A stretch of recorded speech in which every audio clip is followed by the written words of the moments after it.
even been able to see in neurological studies that the brain reacts to scarcity. It actually lights up, and it could be something that's not necessarily a huge thing survival wise, but our brains don't know the difference. And so it is huge. And once you start realizing that scarcity is all around you in your decisions, it does make you pause and rethink, like, what am I doing here? Is this the right move for me? Welcome to Engage Presents. I'm Engage co-founder and president Jake Olson. In this interview series, I ask Engage talent the most common questions we hear from event planners to help you get to know them and their stories in 15 minutes or less. Thanks for listening. Welcome to another episode of Engage Presents. I'm Engage president Jake Olson. Alongside me today, a very fascinating and inspirational woman, Mindy Weinstein. She is a leading expert on scarcity, a psychologist, McGraw-Hill author. Mindy, very impressive, very interesting. We can't wait to get into it today. Great. I'm looking forward to it too. Awesome. So I gotta say, I don't think we've ever talked to someone necessarily at the topic of scarcity. So why don't you define what scarcity is, in your own words? Okay, I'm glad we started there because I do think there's a lot of preconceived notions on what scarcity is and where it applies to. So I'm going to tell you that I'm not talking about scarcity from supply and demand. So just understand that.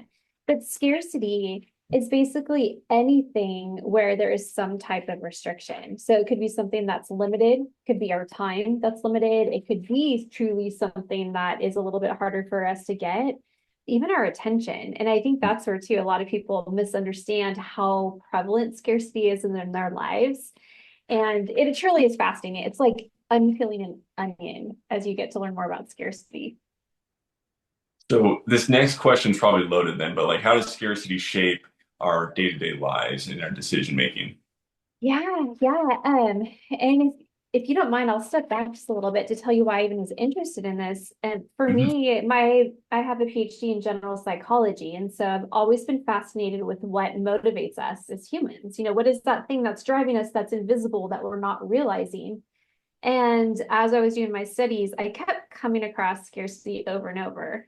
But like a lot of people, I only really thought of scarcity in terms of my econ classes, which side note, those weren't my favorite, or thinking of scarcity in terms of getting those emails that, there's 5 left or there's a flash sale. You have a certain, again, thought process of what scarcity really is.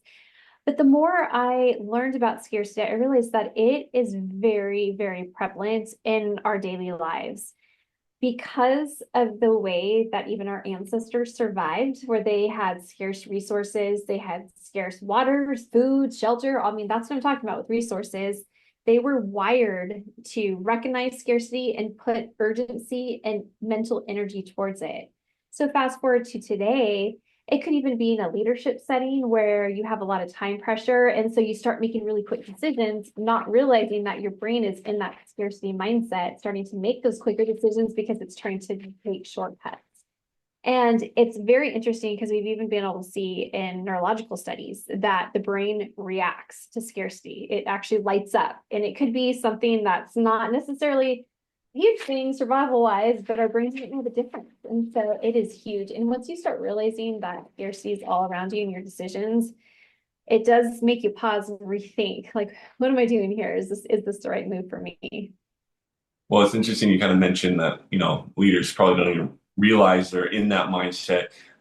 Kind of leads me to the next question is, how can leaders recognize they're in that? How can they realize they're being influenced by a scarcity mindset, or, their decision making is being impacted from that point of view? Right. Now, that's a really good question. And so one of the things that I teach on when it comes to that, especially in the leadership setting, because scarcity, it applies on, of course, the marketing and consumer side, but also very much in the everyday business world with leaders. It's a matter of actually taking the time, because you get in that frenzied mindset of taking the time saying, okay, why am I feeling pressure to make this decision? And even sometimes stepping back and thinking, like, if I had more time, would I make the same decision? Mhm. What are my other options? And so it's a lot of taking a step back. And I actually have a whole framework that I go through to understand what is really driving my decision.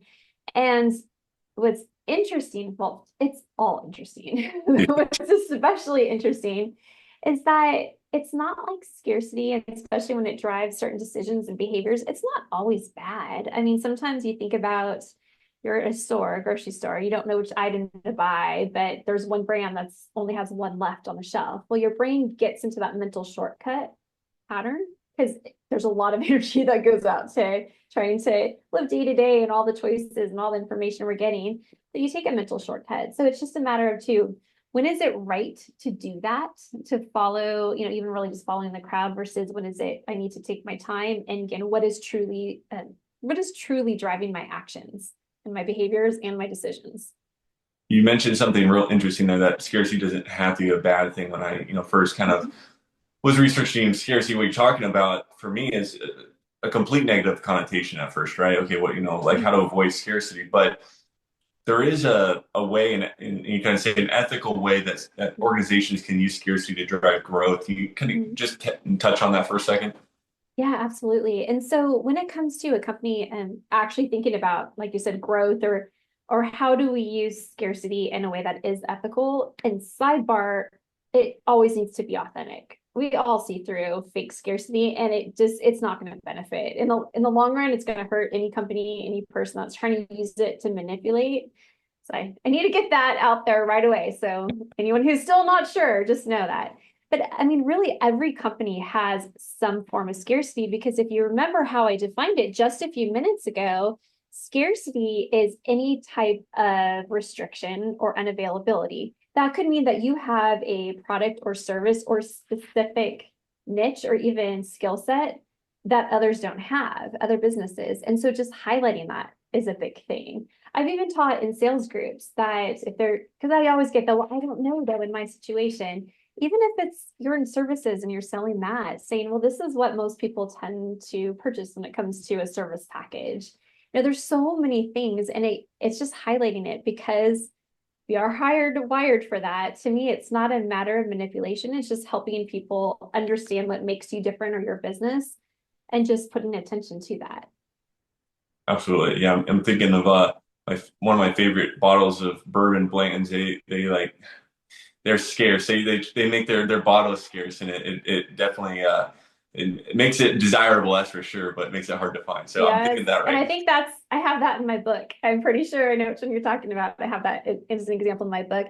Well, and even that's fascinating too, going back to scarcity, and that you're loyal, right? You're loyal to, because it's interesting, and it's actually fun when something is like that, where it's a little harder to get. It's also a little, you have your friends over, and it's a little bit of bragging too. I was able to get this, which I know I'm going all different routes, but it just shows there's so many ways that scarcity impacts us. Yeah, so back to your previous answer, when you kind of are recognizing you're in the scarcity mindset, you asked the question, if I had more. That's just I've never ever thought about it that way. If I had more of this, would I be doing this? Is there a personal anecdote or a time where you kind of caught yourself where you said, hey, if I had more time, if I had more money, if I had more of this, would I still be choosing to act in this way? I think that's just a fascinating thing to ask yourself. Yeah. Oh gosh, I have a lot. I have more goofy stories, because I will tell you, and I'm not going to tell the goofy stories right now Come because on, everyone's that's just what I'm getting to talking. know me. But there's the times where you realize, and I literally wrote the book on scarcity. And there's times where I'm like, I just made a complete decision because I saw people line up over here. And so I went over there just automatically because it must be something great. There is quite a few. Like I have, even just more on a serious note, I had a time period, because I was a full-time professor for a while too, where I had to decide for my time, like, do I need to step back from this? And I actually had to stop and think about the decision, because what was keeping me from stepping away from teaching was the fear of missing out, or that I wouldn't be able to get back into it, which is also the whole scarcity mindset. If I don't have this now, it might be something unattainable later. But I actually had to even like write down for myself, like, what is the reason behind this? And I realized, that there will be a time, there will be an opportunity. It's not right now. And I realized for me that scarcity was actually propelling me, and the fear, because that's another huge part of scarcity, is that we all have an aversion to loss. And so for me in that situation, my loss was, well, what if I can't get back in? And we're wired for that too, because all goes back to survival. It's biological, really, for us.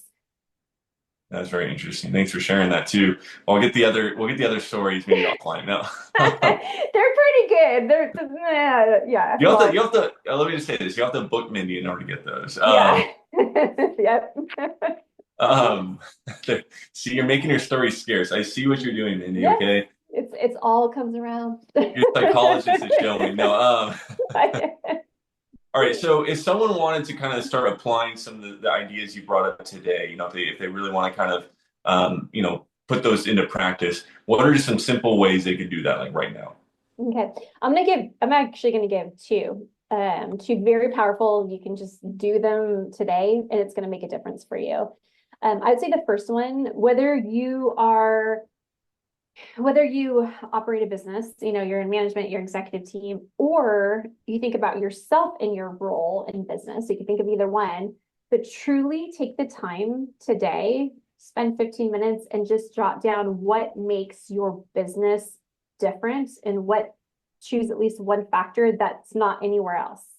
Same thing for yourself. Is there something about your skill set or your combination of skill set that is a little more limited because not everyone has that? And I know that sounds a little goofy, but I'll tell you what, when you start to get into that mindset and you're realizing that even, you're not going to just necessarily tell people like, I'm sorry, I'm scarce, so I can't help you. It's not going to be that, but it changes your mindset too, because then you're realizing I do have this special thing or my company has a special thing. And, it's okay to be proud of that. It's okay to showcase that, to talk about that. That's an okay thing to do.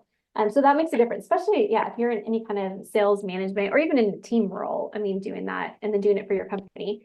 The other one goes back to decisions. And so I would say if you're feeling pressure, you feel like you have to make a quick decision on something, at least try to step back, even if it's just for a day, and truly think about what are the details going into that decision. And like I mentioned to you just a little bit, what decision would I make if I had more time? And then that helps you really start to sort through that and to take more control. Because even though scarcity is biological, I'm talking about, it happens automatically or we're wired for it, it doesn't mean you're just a zombie and your scarcity is taking over. You can really use it to your advantage once you recognize it.